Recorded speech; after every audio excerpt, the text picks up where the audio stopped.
তুই দুনিয়াতে হক মেরে খাইছিস, আমাকে মাফ করে দাও।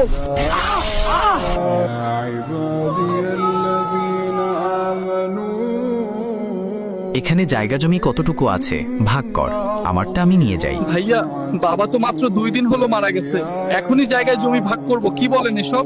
বেশি কথা কইস না, আমি গিয়ে পাটোয়ারি সাপকে নিয়ে আসি। যাই পাটোয়ারি সাপকে কিছু টাকা খাইয়ে বেশিরভাগ জমি আমার নামে নিয়ে নেই।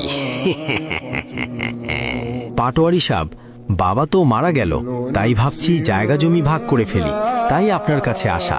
এই নেন পাটোয়ারি সাপ, হালকা পাতলা, বাকিটা পরে দিব। দূর সুজন মিয়া, তুমি খালি শরম দাও।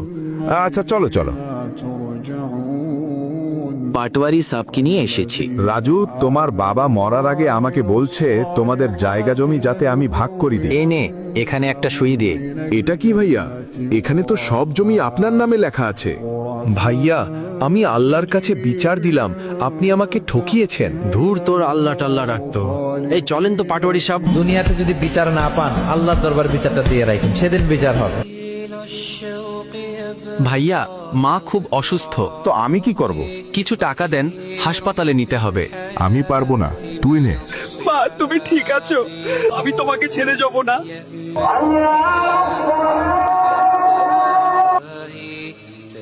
কেউ যদি জুলুম করে তার ভাইয়ের 1 বিঘত পরিমাণ জমিন খায়, 1 বিঘত চেনেন তো?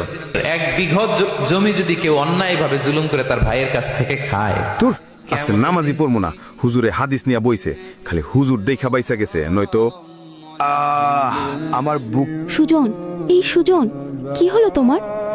ভাই, তুই আমাকে মাফ করে দিস। এই লোকটার যে কবরে কি হবে, আপন ভাইয়ের হক মেরে খাইছে।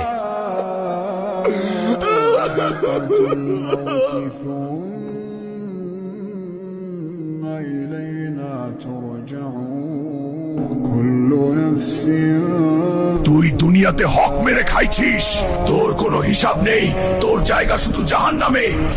আমাকে মাফ করে দাও।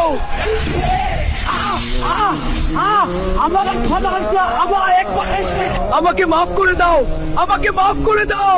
আমাদের এই শিক্ষণীয় ভিডিওটি আপনার কাছে কেমন লাগলো, আর আপনারা কিরকম শিক্ষণীয় ভিডিও চান তা অবশ্যই কমেন্টে জানাবেন। আর এরকম নিত্য নতুন ভিডিও পেতে আমাদের চ্যানেলটি ফলো দিয়ে রাখুন এক্ষুনি।